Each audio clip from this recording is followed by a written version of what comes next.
디모데 전후서는 사도 바울이 믿음 안에서 참 아들 된 디모데를 향해 사랑을 담아 쓴 편지입니다. 특별히 그가 목회자로서 명심해야 할 내용들을 담고 있습니다. 그 중에서도 본문 17절에서 19절은 부유한 교인들을 향한 교훈을 기록합니다. 그것은 바로 재물에 소망을 두지 말고 참된 생명을 취하기 위해 기꺼이 나누라는 권면입니다. 이것은 동시에 회복력 있는 가정을 이루기 위해서도 명심해야 할 진리입니다.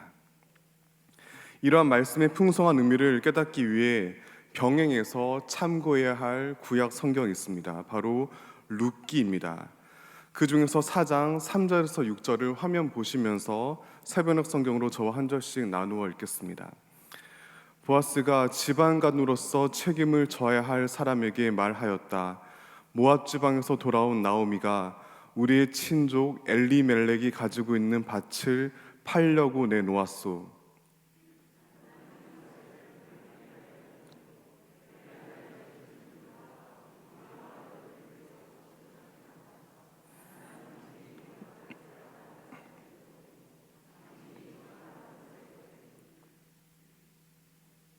계속 읽으시면 됩니다.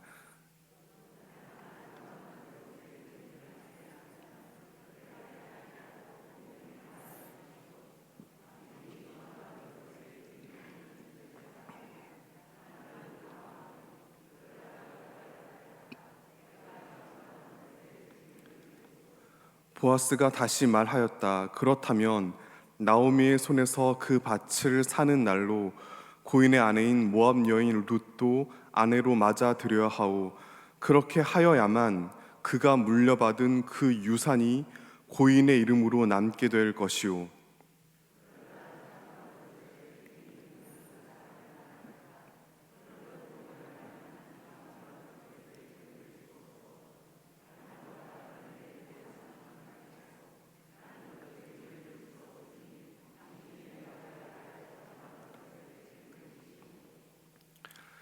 유명한 장면이어서 많이들 친숙하실 것입니다.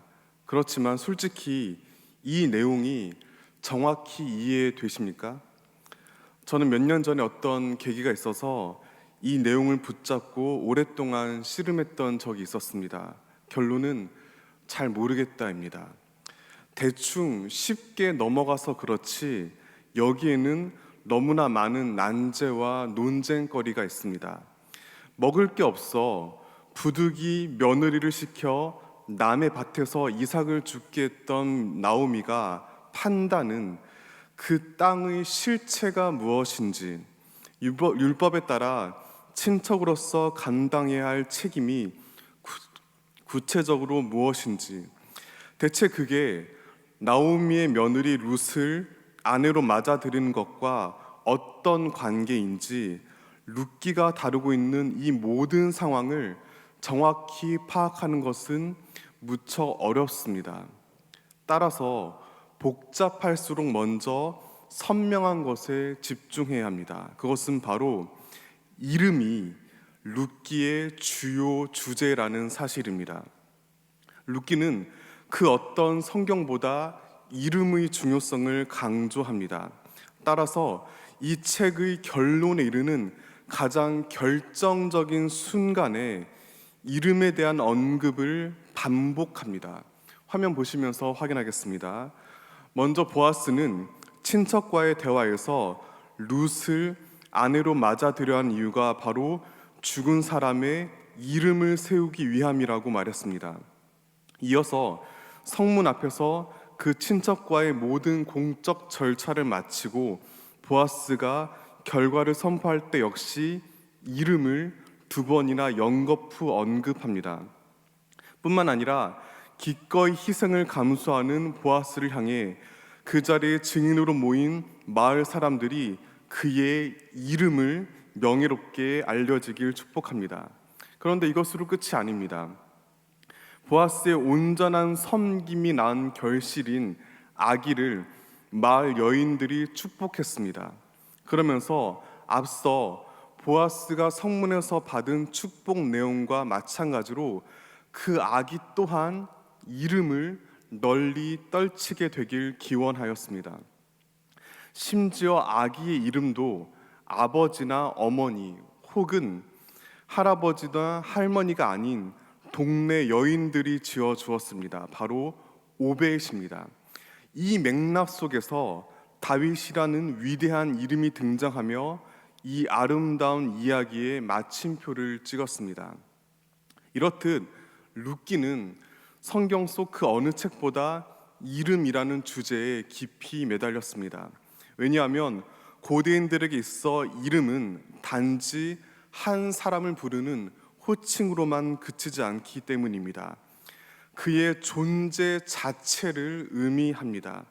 그가 지닌 참된 생명을 가리킵니다.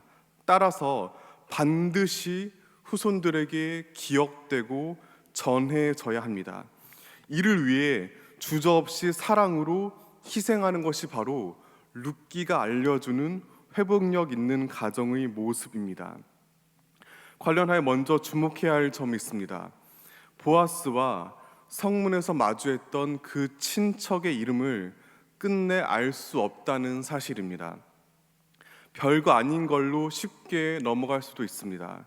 사실 성경에는 중요한 역할을 하지만 정작 그 이름은 모르는 사람들이 무수히 많이 있습니다. 하지만 적어도 이 익명의 친척을 바라보는 성경의 시선은 결코 단순하지 않습니다. 매우 싸늘합니다. 왜 그럴까요? 그 친척은 가족으로서의 책임은 쉽게 져버리고 오로지 자기 재산을 지키는 데만 열중하였습니다. 더 정확히는 율법에 담긴 하나님의 뜻보다는 돈을 더 소중하게 여겼습니다. 오늘 본문 속 바울의 표현을 빌리자면 그는 하나님께서 주시는 참 생명이 아닌 재물에 소망을 두며 살았습니다.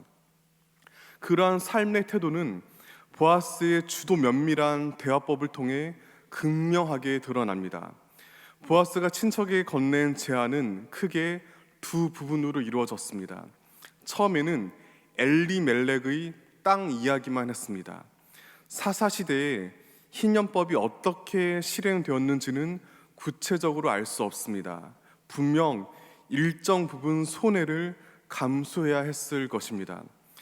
하지만 아마도 길게 보았을 때는 그 친척에게도 어느 정도 이익이 돌아왔을 것입니다. 게다가 마을 사람들의 이목을 무시하기 어려웠기에 설령 믿지는 계약이라 할지라도 그가 감수할 만한 수준은 분명 되었을 것입니다.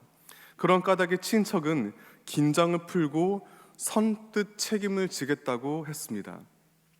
그러자 보아스는 그에게 나오미와 관련한 모든 진실을 공개합니다. 그의 며느리 룻을 아내로 맞아 아이를 낳아야 합니다. 그렇다면 그 의무를 다하기 위해 막대한 양육 비용이 소요됩니다. 게다가 그 아이의 호적은 자기가 아닌 죽은 엘리멜렉의 이름으로 이어집니다. 사실상 그에게 아무런 이득이 없습니다. 철저히 희생만 요구당할 뿐입니다. 그러자 그 친척은 지금껏 그나마 지켜왔던 체면 따위는 아랑곳하지 않고 발끈했습니다. 자신에게 주어진 책임을 확고히 거부합니다. 그러면서 모든 절차를 마치며 보아스에게 이렇게 말합니다. 네가 너를 위하여 살아. 얼핏 듣기에 상당히 점잖은 표현입니다. 하지만 이 문장을 구약 원문의 맥락과 분위기에 따라 어떤 학자는 너나 살아로 의역합니다. 저는 동의합니다. 상당한 일리가 있습니다. 그만큼 그의 반응이 매우 신경질적이고 예민하기 때문입니다. 이때 보아스가 의도적으로 그 행동을 유도했다는 사실을 주의해야 합니다. 친척의 반응을 충분히 예상했습니다. 보아스는 좁은 마을 공동체에서 오랫동안 가까이 지내며 그의 가치관을 너무나 잘 알고 있었습니다. 그 친척은 재산 축적을 삶의 최우선 순위로 여겼습니다. 중요한 선택의 순간마다 돈을 기준으로 삼았습니다. 사실 여기까지는 어느 정도 이해할 수 있습니다. 세상을 살아가며 돈으로부터 자유로울 수 있는 사람은 저를 포함해 아무도 없습니다.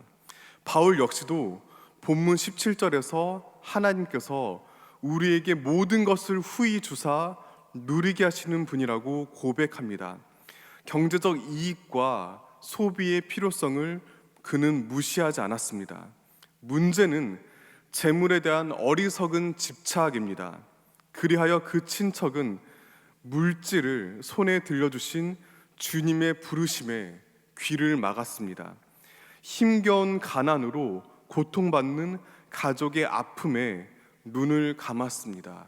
그 결과 그가 부린 욕심의 파장은 단지 한 개인의 내면에만 머물러 있지 않았습니다. 가정의 회복 탄력성을 산산이 무너뜨리고 공동체를 향해 심각한 위기를 조성했습니다. 이때 중요한 질문을 던져야 합니다. 그렇다면 과연 가족의 범위는 어디까지일까요? 바로 여기에서 신앙의 깊이가 드러납니다. 오늘날 우리는 핵가족을 넘어 1인 가정이 보편화되는 시대를 살고 있습니다. 하지만 성경의 배경이 되는 고대의 대가족 사회는 그렇지 않습니다. 가족 개념이 친족에만 머물러 있지 않습니다. 현대인이 생각하는 것보다 훨씬 더 넓은 범위까지 지파를 넘어 이스라엘 전체가 한 가족으로 연결되어 있습니다. 그런 까닭에 우리말 성경에서 편의상 친척으로 번역한 단어 대부분은 직역하면 형제입니다. 구약 성경은 두 개념을 크게 구별하지 않고 사용합니다.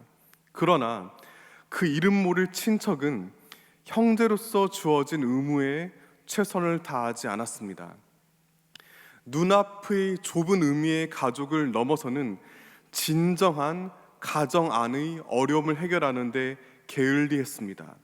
안타깝게 세상을 먼저 떠난 가족의 이름이 후대에 이어져 그의 참 생명이 계승되는 것에 무관심했습니다.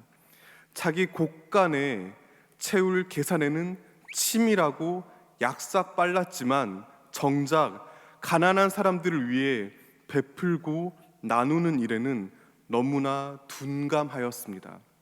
어쩌면 그는 성문에서 집으로 돌아가 안도의 한숨을 내쉬었을지도 모릅니다. 마침 바보처럼 후덕한 친척 보아스 덕분에 심각한 위기를 넘겼다고 여겼을 것입니다. 재산을 무사히 지켰을 뿐만 아니라 큰 창피도 겪지 않았다고 안심했을 것입니다. 사실 그럴 만한 이유가 있습니다. 남편을 잃은 여인을 아내로 거두어 자녀를 낳아 죽은 자의 이름을 잇는 것은 룻기만의 독특한 모습이 아닙니다. 이미 신명기 25장 5절에서 10절에 형사 취수혼이 기록되어 있습니다. 줄여서 수혼이라고도 부릅니다. 형이 죽으면 동생이 형수를 아내로 맞이해 형의 이름으로 자녀를 낳아 과부를 돌보게 하는 제도입니다. 오늘날 우리의 시선으로는 괴상해 보이지만 고대 유목민들에게서 흔히 발견할 수 있는 사회 현상입니다. 그런데 모세는 율법을 선포하며 이를 어길 경우 엄중히 처벌할 것을 명령하였습니다. 신명기 25장 9절 읽어드리겠습니다. 그의 형제의 아내가 장로들 앞에서 그에게 나아가서 그의 발에서 신을 벗기고 얼굴에 침을 뱉으며 이르기를 그의 형제의 집을 세우기를 즐겨 아니하는 자에게는 이같이 할 것이라 하고, 가족으로서 생명을 이어가는 의무를 행하지 않는 자에게 주는 치욕적인 형벌입니다. 그는 그 결과 심각한 모욕을 공개적으로 당합니다. 피해를 겪은 과부가 마을 장로들 앞에서 그의 신발을 벗기고 얼굴에 침을 뱉습니다. 그를 가리켜 그의 형제의 집을 세우기를 즐겨하지 아니하는 자라고 동네 사람들을 향해 선언하며 명예를 실추시킵니다. 이와 비교할 때 그 친척은 사실 성문 앞에서 아무런 처벌을 받지 않았습니다. 마치 그가 아무런 잘못이 없다는 듯 순탄하게 넘어간 것처럼 보입니다. 그러나 그는 미처 알지 못하는 사이에 치명적인 심판을 받았습니다. 바로 이름이 지워진 것입니다. 분명 그에게도 이름이 있었지만 후대 사람들은 끝내 그 이름을 알 수 없습니다. 룻기는 단지 그의 이름을 알려주지 않는 정도로 머물지 않았습니다. 철저히 은폐합니다. 마치 그가 애초에 이 세상에 존재하지 않았던 것처럼 이름을 제거해 버렸습니다. 과장이 아닙니다. 관련해서 룻기 4장 1절을 자세히 살펴볼 필요가 있습니다. 화면 보시면서 다 함께 읽겠습니다.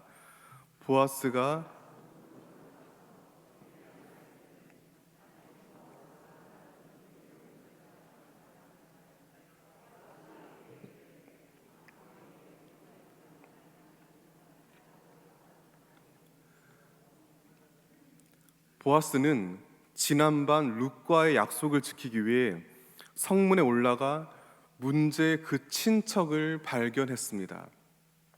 여기서 룻기는 단순히 보아스가 그를 불렀다고 동작을 설명하는 간접 화법으로 기록하지 않았습니다.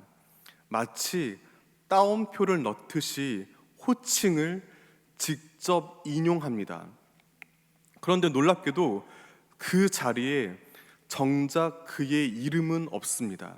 그 대신 플로니 알몬이라는 독특한 히브리어 단어가 등장합니다. 굳이 직역하자면 어떤 무엇 정도로 옮길 수 있는데 구약 성경에서 단 3번만 사용되었습니다. 그것도 하나는 사물, 다른 하나는 장소를 가리킵니다. 사람을 지칭하는 경우는 본문이 유일합니다. 이렇게 난해한 까닭에 우리가 가진 개역 개정 성경은 아무개라고 번역했습니다. 생각해 보시길 바랍니다. 너무나 당연하게도 보아스가 많은 사람들이 오가는 성문 앞에서 그 친척을 향해 실제로 플로니 알몬이라고 어떤 무어사 혹은 아무개라고 불렀을 리는 전혀 없습니다. 그런데 룻기는 마치 공중파 TV에서 비속어가 나올 때 삐 소리로 음소거 처리하듯이 그의 이름을 지워버립니다. 저자의 명백한 의도를 담은 표현입니다. 물론 당사자는 모릅니다. 하지만 그는 성경에서 있어야 할 이름이 사라지는 엄중한 처벌을 받았습니다. 이유가 과연 무엇일까요? 그 이름 모를 친척은 본문에서 디모데를 향해 바울이 경고한 부자들처럼 교만하여 덧없는 재물에 소망을 두었기 때문입니다. 말씀에 담긴 하나님의 마음에는 전혀 관심이 없었습니다.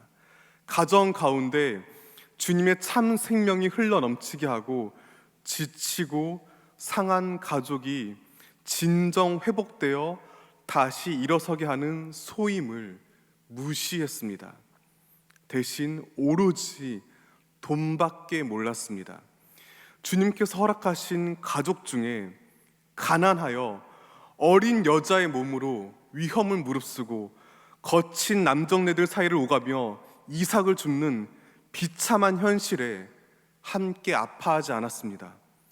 가족 중에 이방 땅에서 남편과 2 아들을 잃고 돌아와 그 이름을 이어줄 자손이 없는 눈물겨운 절망에 공감하지 않았습니다.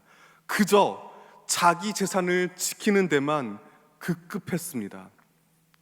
반면 보아스는 룻기 저자가 아무개로 부른 그 이름 뺏긴 친척과는 명백히 대조적입니다.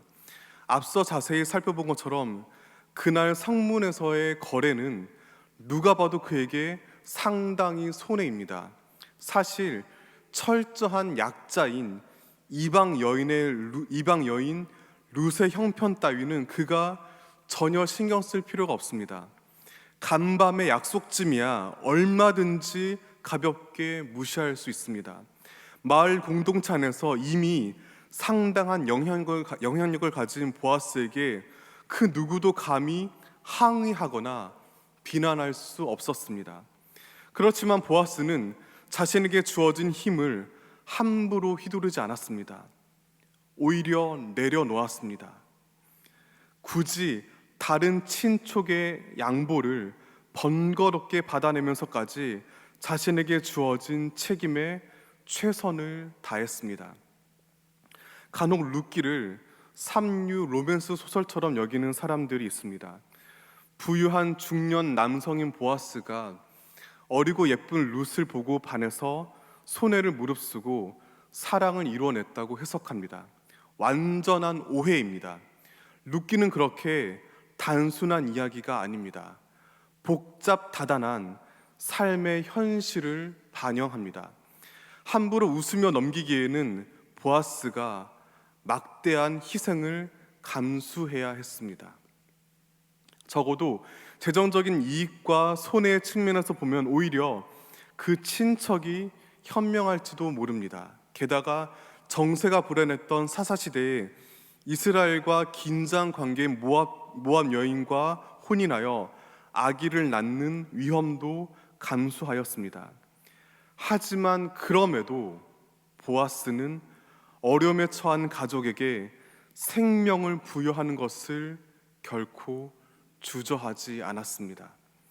이스라엘 공동체 안에 회복의 기운을 불어넣는 사명 앞에 머뭇머뭇하지 않았습니다.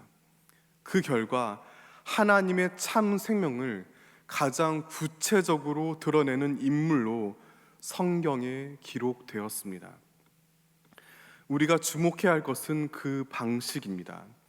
그와 대조되는 친척은 이름이 지워지는 심판을 받았지만 보아스는 반대로 다윗으로 이어지는 메시아의 족보에 이름이 오르는 영광을 누리게 되었습니다. 룻기의 마지막 두 구절인 4장 21절 22절을 다 함께 읽겠습니다.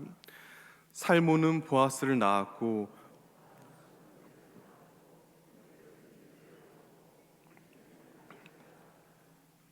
보아스의 이름은 단지 이야기의 등장인물로만 언급되지 않습니다.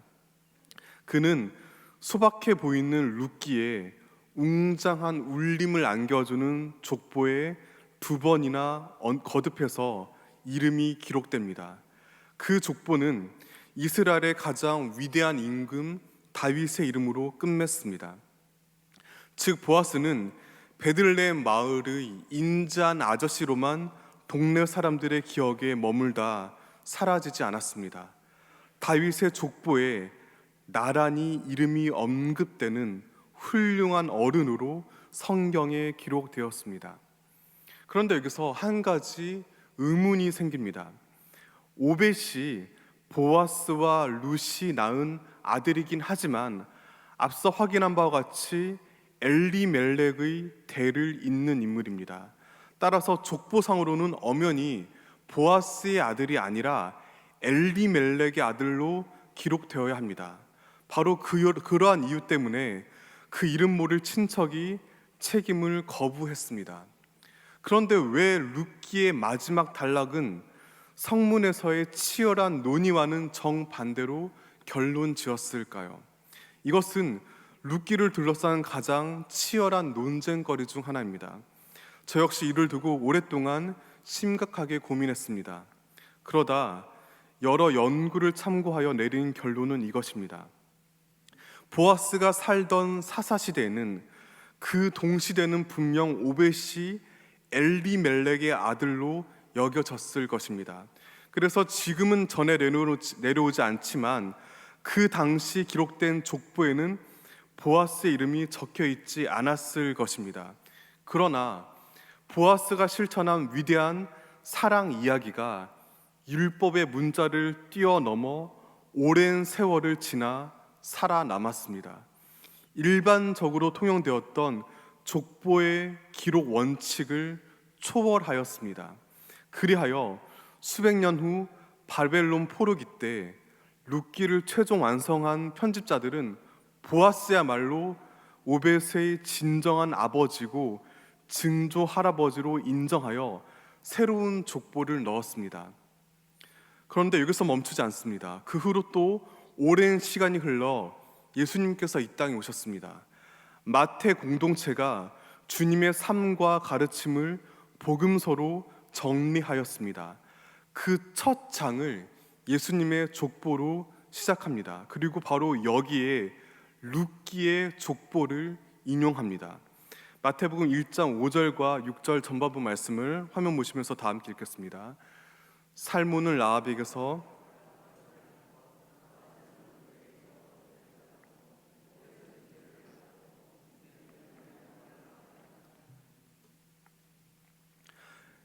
이 이유가 과연 무엇일까요? 왜 보아스의 이름이 예수님의 족보에 들어갔을까요? 그것은 그가 예수님의 하나님 나라 복음을 누구보다 모범적으로 실천했기 때문입니다. 그의 놀라운 희생과 헌신이 그리스도의 십자가와 부활의 정신을 선명하게 드러내 보였기 때문입니다. 그러므로 보아스는 단지 나오미와 룻, 가련한 두 과부의 인생만 구하지 않았습니다. 고된 삶의 현실과 무너져가는 가정의 아픔 속에 회복을 갈구하는 모든 그리스도인들에게 참 생명이 가진 희망을 보여주었습니다. 오늘 본문에서 17절에서 19절을 세번역 성경으로 다시 읽어드리겠습니다. 그대는 이 세상의 부자들에게 명령하여 교만해지지도 말고 덧없는 재물에 소망을 두지도 말고 오직 우리에게 모든 것을 풍성히 주셔서 즐기게 하시는 하나님께 소망을 두라고 하십시오. 또 선을 행하고 좋은 일을 많이 하고 아낌없이 베풀고 즐겨 나누어 주라고 하십시오. 그렇게 하여 앞날을 위하여 든든한 기초를 스스로 쌓아서 참된 생명을 얻으라고 하십시오. 바울이 의도하진 않았지만 저는 이 말씀을 읽으며 자연스럽게 보아스가 떠올랐습니다. 그야말로 선을 행하고 좋은 일을 많이 하고 아낌없이 베풀고 즐겨 나누어 앞날을 위한 든든한 기초를 쌓아 참된 생명을 얻은 위대한 신앙인이기 때문입니다. 그렇다면 아들처럼 여기는 디모데를 향한 바울의 가르침을 통해 우리는 가정의 의미를 새롭게 깨닫게 됩니다. 바울은 단순히 부자 교인들에게만 한정된 목회 지침을 제시한 것이 아닙니다. 이 세상은 재산을 기준으로 사람들을 나누고 평가합니다. 하지만 교회는 그렇지 않습니다. 하나님 안에서 모두가 한 가족입니다. 기꺼이 서로 나눕니다. 때로는 손해도 감수합니다. 그제야 비로소 사랑은 실체로서 다가가게 됩니다. 약함과 한계를 딛고 진정한 생명을 함께 호흡할 수 있습니다. 그렇게 교회 공동체를 통해 배우고 익혀야 저마다의 가정 안에 참으로 회복력 있는 신앙을 불어넣을 수 있습니다. 그것은 당장 내 눈앞에 있는 배우자와 자녀들만을 풍족하게 하는 것으로 끝나지 않습니다. 가족의 이해를 넓혀 섬김의 영역을 확장해야만 온전히 회복될 줄 믿습니다. 그리하여 든든한 기초를 쌓아 집 안의 가족과 가족 너머의 가족 모두에게 참된 생명과 은혜를 전하고 누리는 우리 모두가 되시기를 진심으로 축원합니다.